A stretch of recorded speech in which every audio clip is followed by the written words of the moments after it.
kita mulai. Bismillahirrahmanirrahim. Assalamualaikum warahmatullahi wabarakatuh. Alhamdulillahirabbil alamin. Summa salatu wassalamu ala nabiyina Muhammad wa ala alihi wa sahbihi ajma'in. Wa sallallahu subhanahu wa ta'ala aymuna alaina bi ilmin nafi' wa amalin salih wa yafaqina fid din wa iftalana futuhal arifin wa yarzuqna al-ikhlasa fil aqwali wal a'mali Allahumma amin. Baik, alhamdulillah ikhwatillah rahimani wa rahimakumullah. Kita lanjutkan babul azan setelah bab tentang waktu-waktu salat. Silakan Kak, tolong dibaca hadis pertama, kedua dan ketiga. Babul adzan, babul adzani.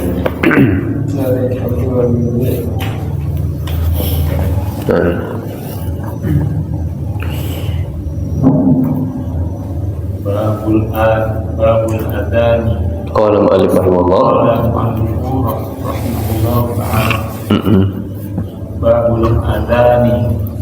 Alhamdulillah bin Zaid bin Rabbihi rahimahullah.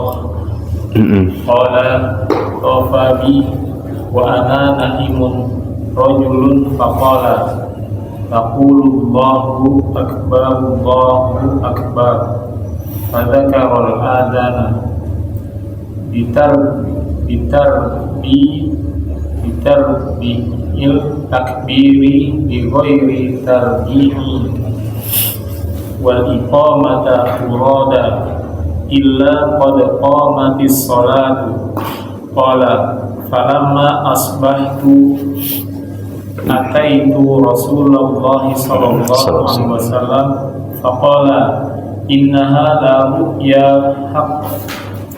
Al-haditha akhrajahu Ahmad wa Abu Dawud wa sahahahu Tirmidzi wa Ibnu Huzaimah wa zada Ahmad fi akhirih qissata qauli Bilal fi adhanil fajri as-salatu khairun minan naum. Lanjut. Sudah cukup 3 hadis. Qala mu'allif rahimahullah, beliau membawakan babul azan. Dalam babul azan ini sangat banyak sekali beliau membawakan dalil-dalilnya, hadis dari Rasul sallallahu alaihi wasallam. Dan sebelum kita baca hadis ini lebih lanjut, kita akan jelaskan dari semua hadis yang beliau muat di dalam bab ini. Kita simpulkan ada 5 poin yang beliau bahas dalam babul azan. Dari keseluruhan hadis yang dibawakan oleh penulis, maka kita ambil poinnya. Dalam kitab tersebut ada 5 poin pembahasan. Poin yang pertama adalah ta'riful azan, pengertian azan, wa dalilu, dan dalil-dalil yang mensyariatkannya. Ini poin pertama. Kemudian poin yang kedua yang dibahas dalam kitab ini adalah hukmul azan, hukum azan wa iqamah dan iqamah. Apa hukumnya azan itu dan apa hukumnya iqamah. Kemudian poin yang ketiga yang dibahas yaitu adalah syarat muadzin dan azan. Syarat muadzin dan azan. Kemudian yang keempat adalah jumlah atau sighah dan sifat azan. Jumlahnya berapa, sighah atau sifat azan itu bagaimana. Kemudian yang terakhir adalah sunnah azan. Yang terakhir adalah sunnah azan. Jadi 5 poin itu yang akan kita bahas. Tujuannya kenapa saya simpulkan 5 poin itu, agar pembahasannya tidak melebar kemana-mana. Nah, dari 5 hal itu akan kita bahas. Yang pertama adalah pengertian azan. Sebelum kita membawakan pengertian azan, kita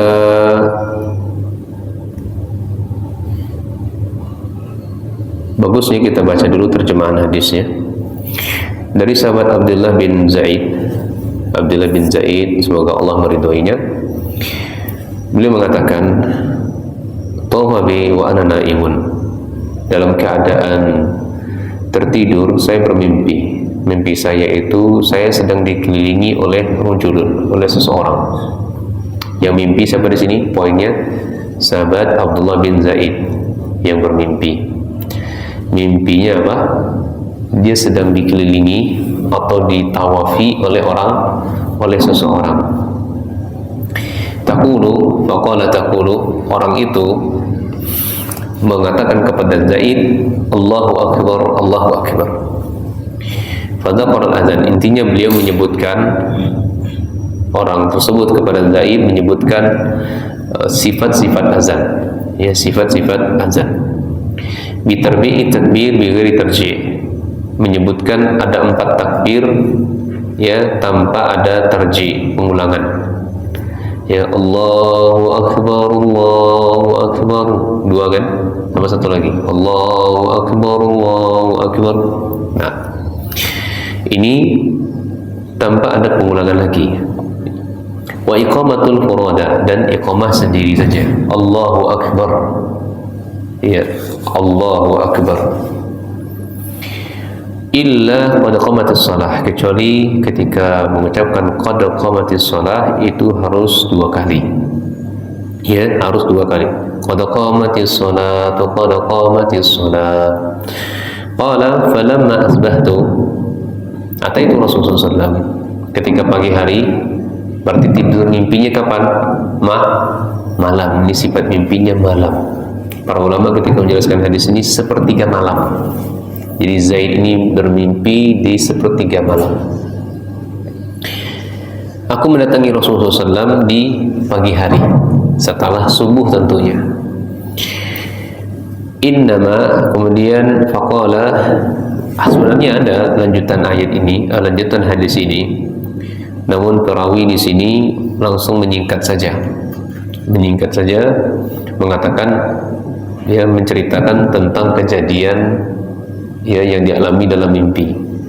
Ya Rasul, semalam saya bermimpi begini dan begitu.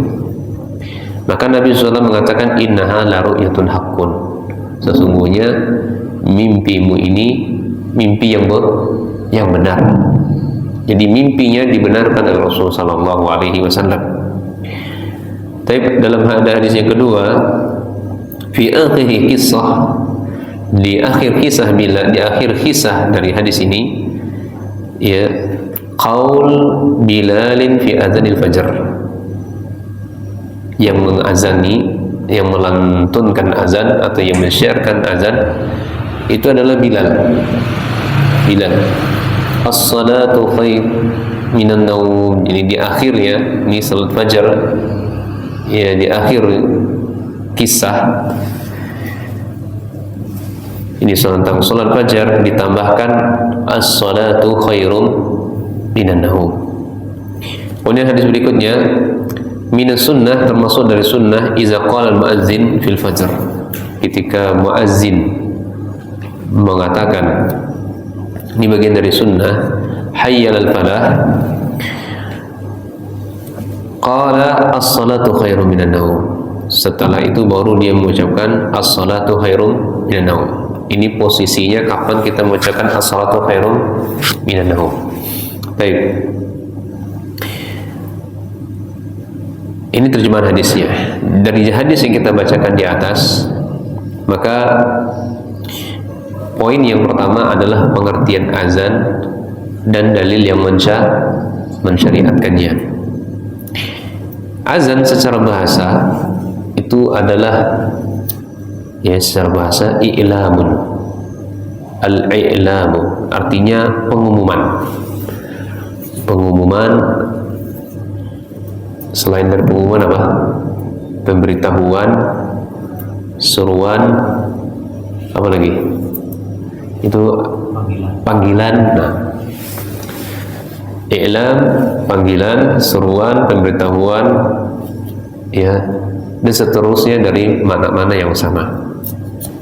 Sebagaimana hal ini termaktub dalam firman Allah Subhanahu wa taala dalam Quran surah At-Taubah ayat 3. Wa adzanun minallahi wa rasulihi ilan nas.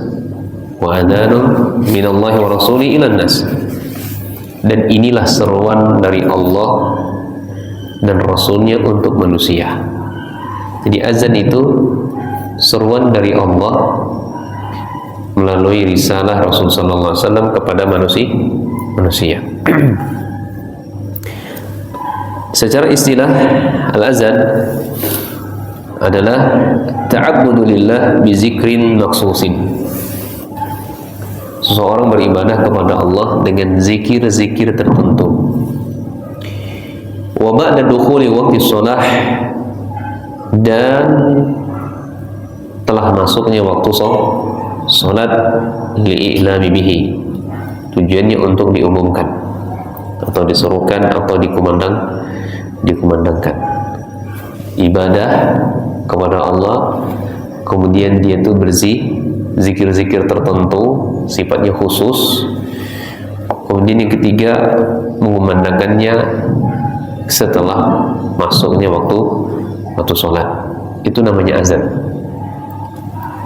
Iya. Kemudian dalil yang mensyariatkannya banyak ya, selain dari hadis yang kita bacakan nanti insyaallah. Jadi azan itu banyak sekali dari dalil mensyariatkannya. Azan ini disyariatkan pertama kali di Madinah. Azan disyariatkan pertama kali itu di Madinah pada tahun pertama Hijriyah. Ada juga para ulama berpendapat di tahun kedua Hijriyah. Namun yang pendapat yang paling tepat yang kami pilih adalah pendapat pertama.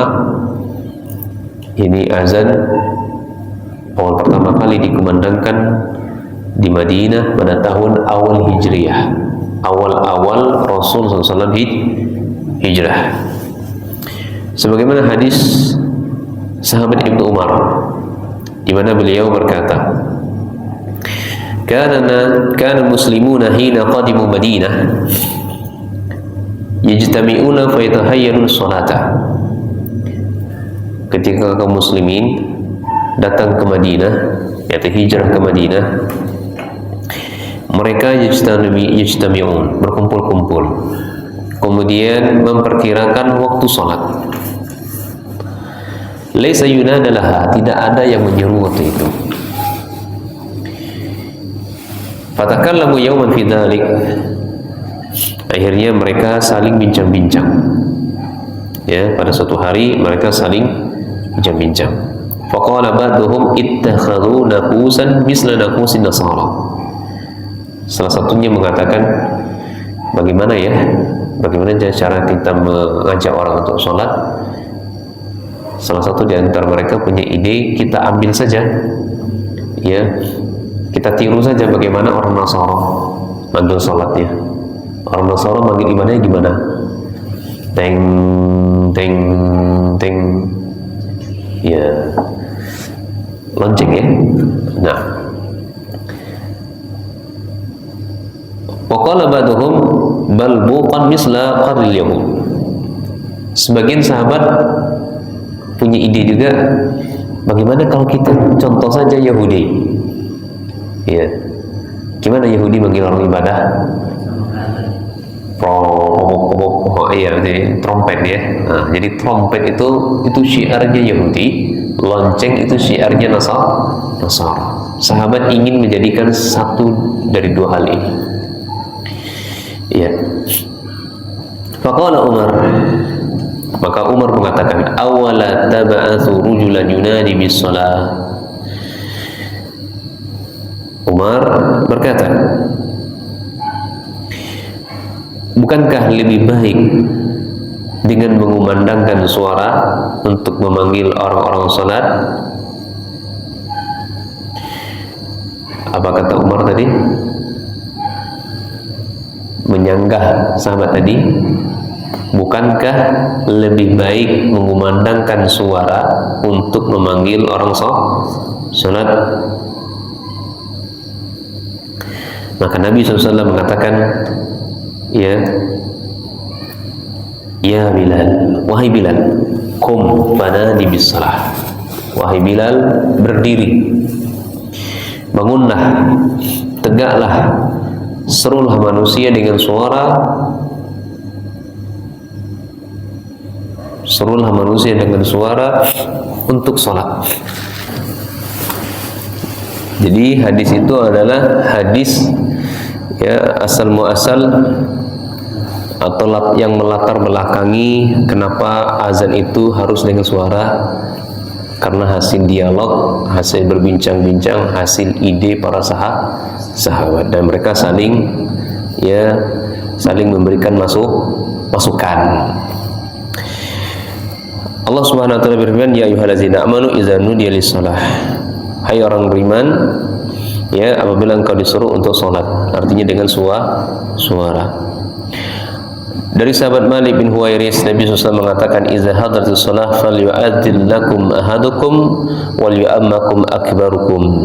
Al-Bukhari dan Muslim. Apabila telah masuk waktu salat, maka salah satu di antara kalian ada yang mengumandangkan azan, dan yang berhak menjadi imam waktu itu adalah orang yang besar di antara kalian, orang yang lebih tua. Ya, para ulama menafsirkan dua hadis ini. Hadis ini adalah yang besar di sini maksudnya adalah orang yang paling banyak hafalan Al-Qur'annya. Ya, kalau hafalannya sama-sama banyak maka adalah orang yang paling faqih tentang fikih salatnya.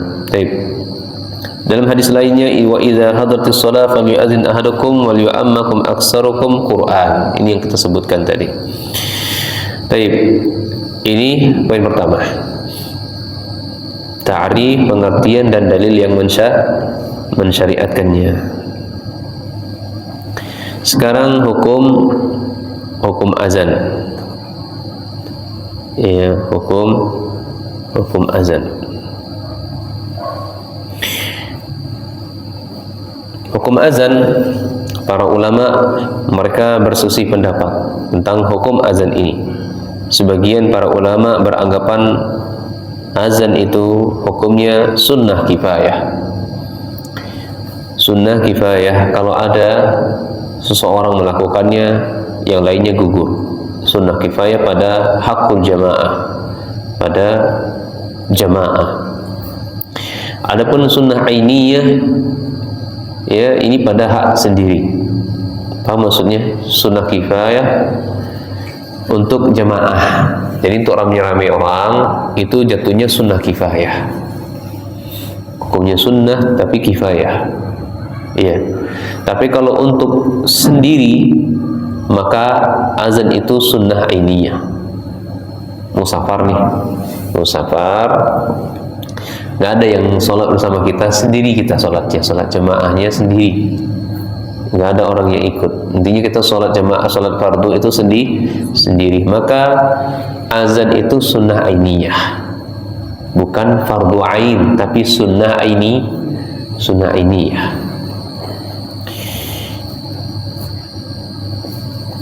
Dan mustahab, ya. Dan ketiga adalah mustahab karena ini merupakan doa di setiap sholat fardu. Ada juga yang mengatakan azan itu hukumnya fardu kifayah, bagian dari syiar Islam. Ala kulli hal ikhwan, ala kulli hal, dari silang pendapat para ulama ini yang jelas azan disyariatkan, bukan dibuat-buat. Ya, terlepas dari silang pendapat para ulama, ya, yang jelas azan itu disyariatkan. Manakala mampu kita azan, maka azan. Iya, tidak ada yang menghalangi kita untuk tidak azan, maka azan. Iya.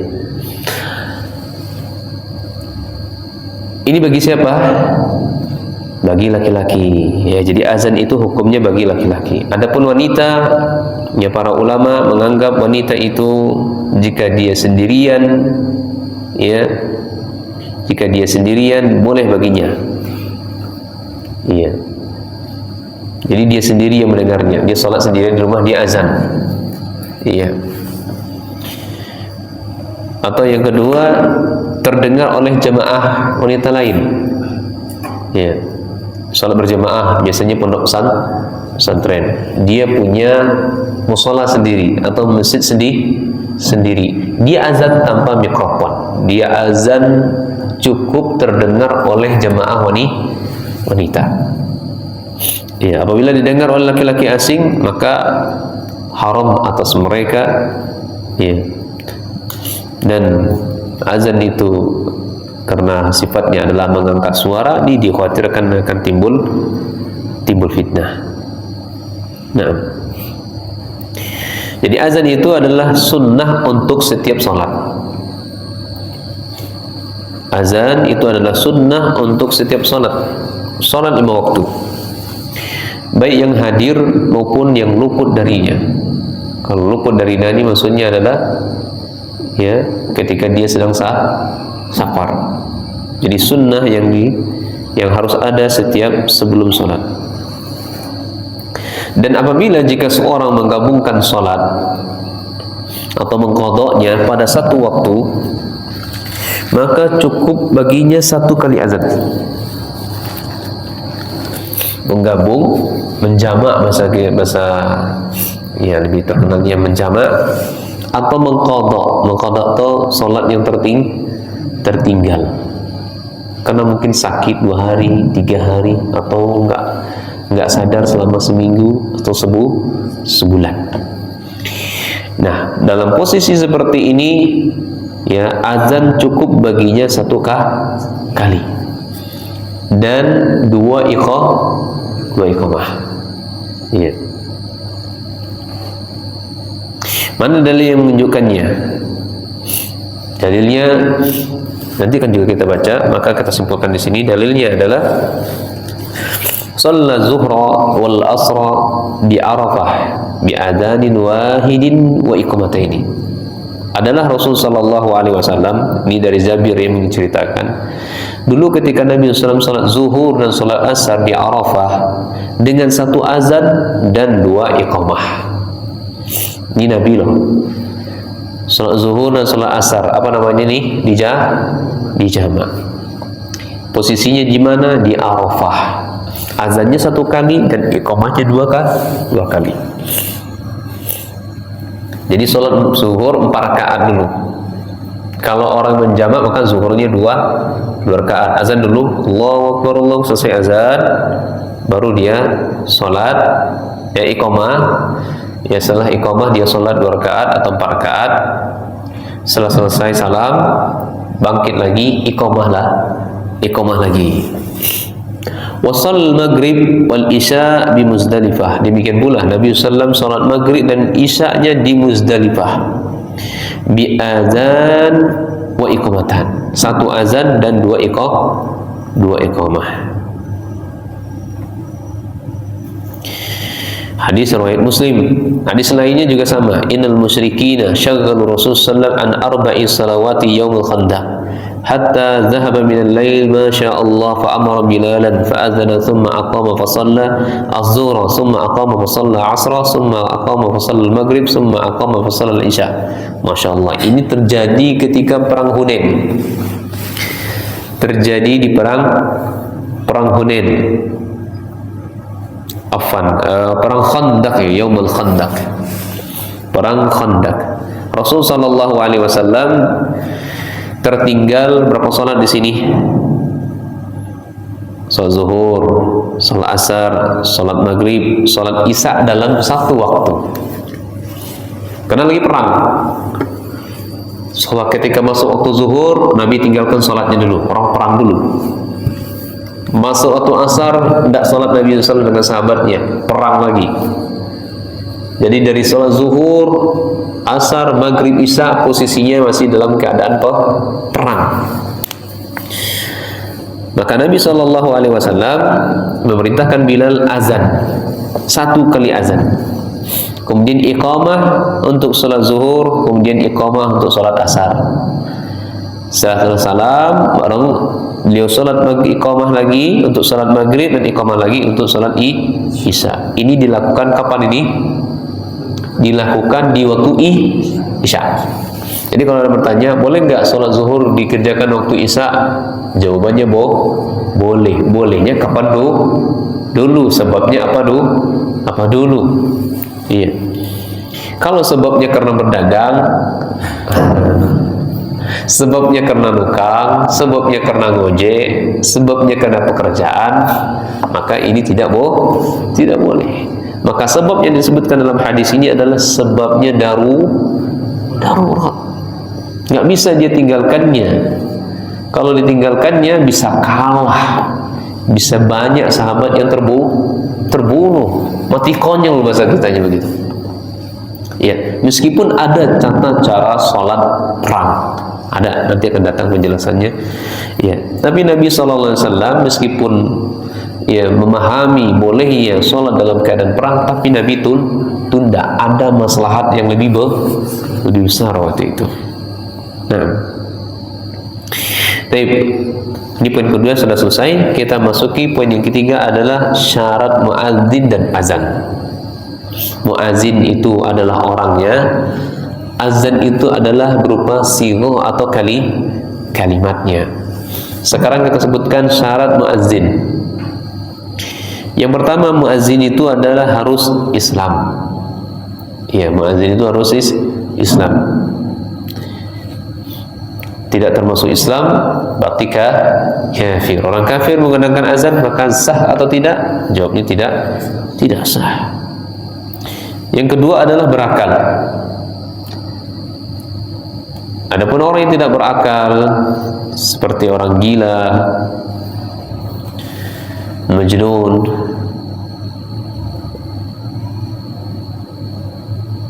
dia menggunakan azan, sahkah azannya?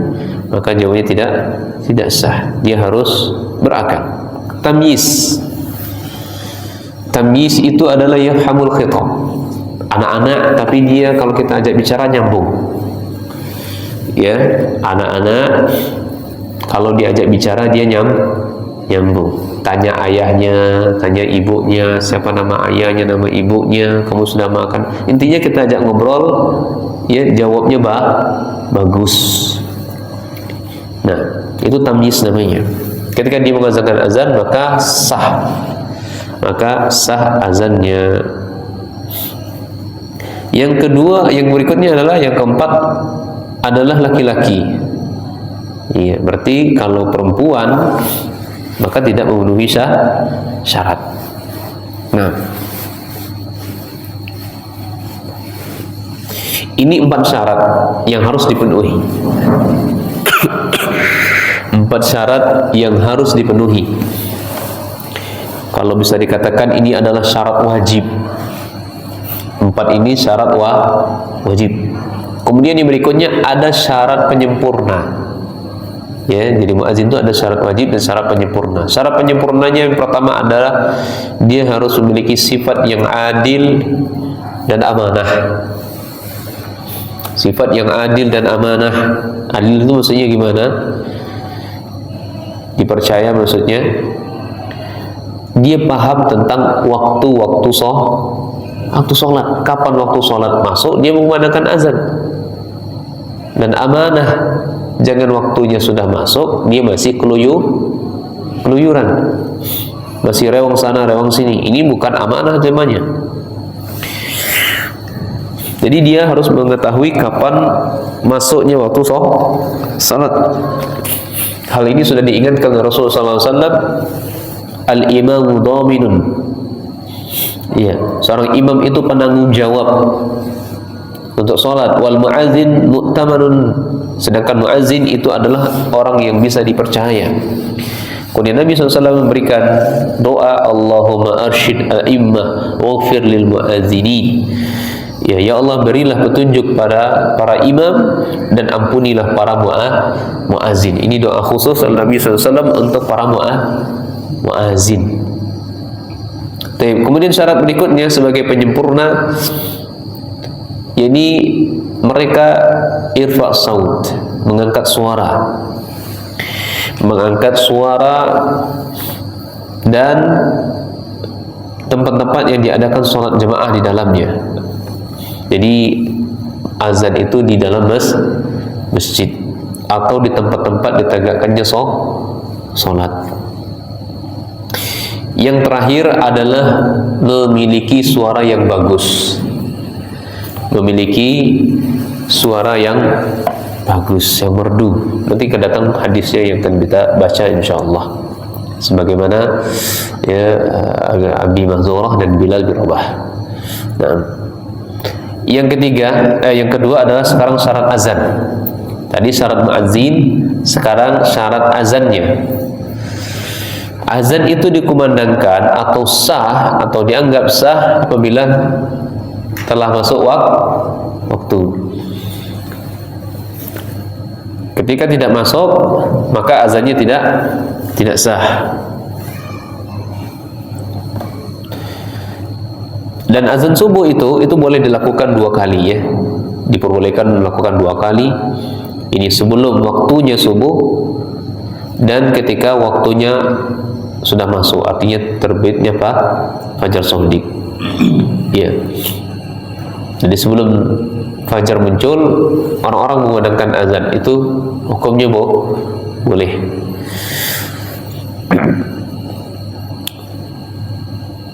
Baik. Kemudian azan yang diucapkan itu harus tertib, nggak boleh di rubah-rubah atau ditukar-tukar posisinya. Jangan nanti hayya 'alas shalah, qad qamatis shalah, la ilaha illallah, nggak boleh. Jadi dia harus tertib urutan, berkesinambungan. Bagaimana Rasulullah SAW mengajarkannya kepada sahabat Zaid tadi, ya maka seperti itu pula kita melakukannya. Kemudian kalimat antar kalimat itu yang diucapkan itu harus bersambung terus, nggak boleh terlalu jauh jaraknya. Kalau tidak terpenuhi maka tidak sah azannya. Misalnya azan Allahu Akbar, makan dulu sepiring. Lanjut lagi Allahu Akbar. Ini nggak sah azan seperti ini. Ya. Boleh dipisah sedikit jaraknya sesuai dengan kebutuhan dia. Misalnya Allahu Akbar, mungkin dia ingusan flu misalnya, dibuang ingusnya dulu sesuai dengan kebutuhannya. Iya. Atau dia mungkin berkeringat, dilap dulu keringatnya, atau dia mungkin keselak, misalnya minum sebentar. Ya, maka ini bolehkan. Kemudian azan itu diperdengarkan kepada orang, baik dirinya sendiri maupun jemaah yang tidak ada di tempat dia. Diperdengarkan, bukan disembunyi-sembunyikan. Ya. Jadi harus disiarkan, dimunculkan, ditampakkan kepada orang-orang.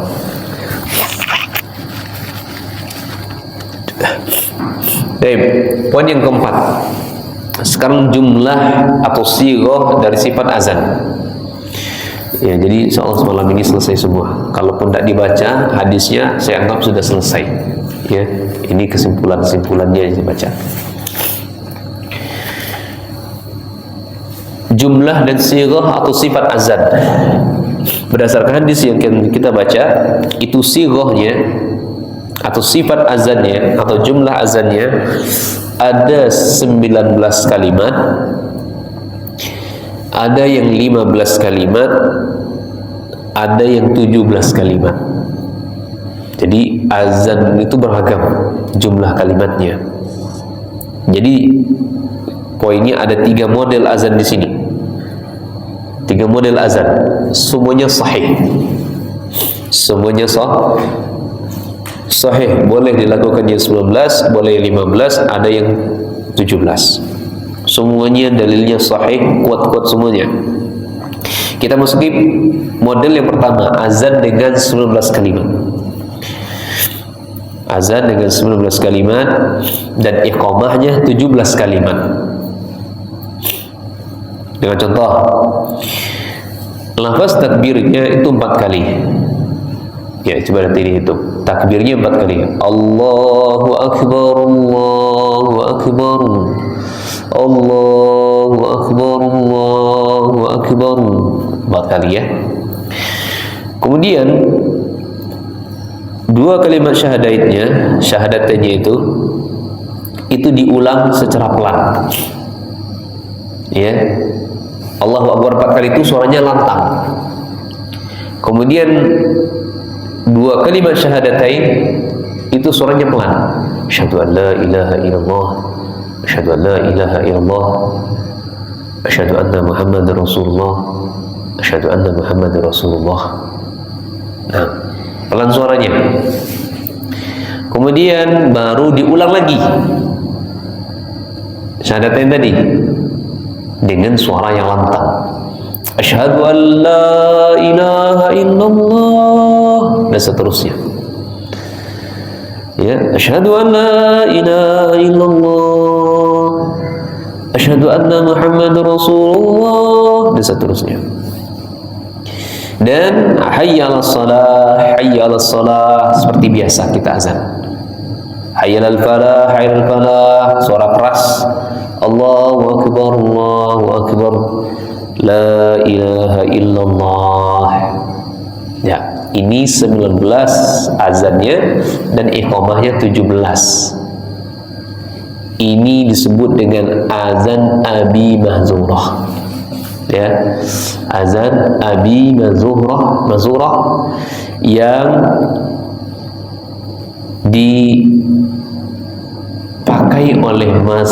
dipakai oleh Imam Syafi'i dan mazhab Syafi'iyah. Jadi kalau mazhab Syafi'iyah itu Mas, azannya adalah seperti itu. Tapi coba kita lihat, ada nggak orang yang menggunakan azan seperti ini? Belum pernah dengar. Aturannya mereka yang mengaku mazhab Syafi'iyah begini azannya. Iya. Adapun azan yang kita kumandangkan saat ini itu adalah azan Bilal.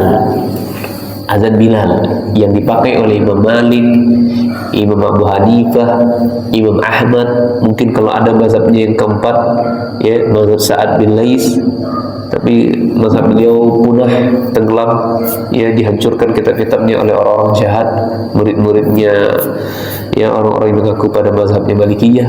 Kalau ada mungkin dia juga berpendapat seperti itu. Tapi Imam Syafi'i yang bersendirian. Kalau azannya mazhab Syafi'iyah adalah azannya Abi Mahzurah. Ya, jadi kalimat syahadatannya diulang. Ya, diulang. Yang pertama pelan, yang kedua baru dikeraskan. Nah, dan iqamahnya adalah iqamahnya yang azannya bilang 17 kali, yang syahadatannya tidak diulang. Baik.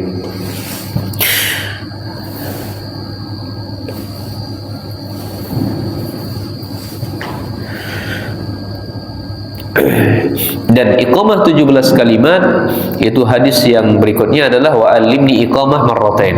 Ya, aku diajarkan iqamah 2 kali. Allahu akbar, Allahu akbar, Allahu akbar, Allahu akbar, Allahu akbar, Allahu akbar. Intinya iqamah seperti azannya Bilal, azannya saat kita ini. Ya, azannya kita saat ini. Kemudian yang berikutnya, yang kedua, model azan yang kedua, azan dengan 15 kalimat dan 11 iqamah. 15 kalimat dan 11 iqamah dengan lafaz Allahu akbar, Allahu akbar, Allahu akbar, Allahu akbar, asyhadu an la ilaha illallah, asyhadu anna Muhammadar Rasulullah, ya, dan seterusnya. Sama seperti azan yang kita lakukan, dan 11 iqamah. Dan ini disebut dengan azannya Bilal, ya, azannya Bilal yang dialami mimpi oleh sahabat Abdullah bin Zaid, ya, bin Abdi Rabbih. Ini ada kisah menarik, ikhwannya, kisah menarik tentang asal muasal. Ya, ketika sahabat Abu Zaid ini bermimpi, kemudian menceritakan mimpinya kepada Rasul, kemudian ya diperintahkanlah Bilal yang azan. Kenapa enggak Zaid? Kan yang mimpi kan Zaid kan ya, tapi diperintah Rasul adalah Bilal. ternyata Bilal suaranya lebih bagus, suaranya lebih lantang. Nah, itu yang kita sebutkan tadi, sunnah azan tadi. Dipilihlah Bilal. Ya Bilal, ya, wahai Bilal, perintahkan orang-orang untuk sholat dengan azan. Maka ketika Bilal naik ke atas yang lebih tinggi, mengumandangkanlah azan Bilal.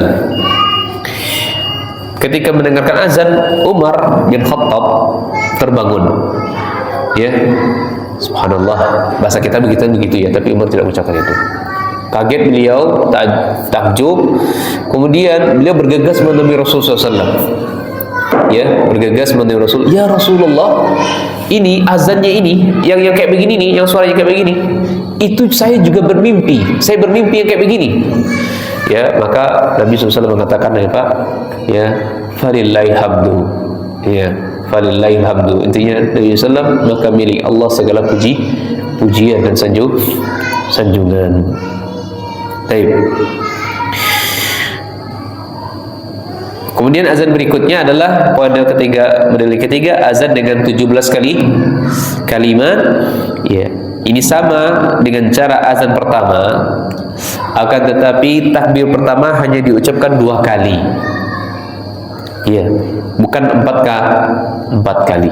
Allahu akbar, Allahu akbar.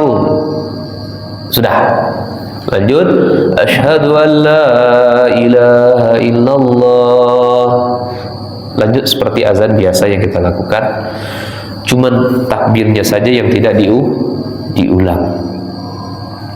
Wallahu ta'ala alam bisawab. Nanti insyaallah sunnah-sunnahnya akan kita lanjutkan setelah Isya dengan izin Allah Subhanahu wa ta'ala.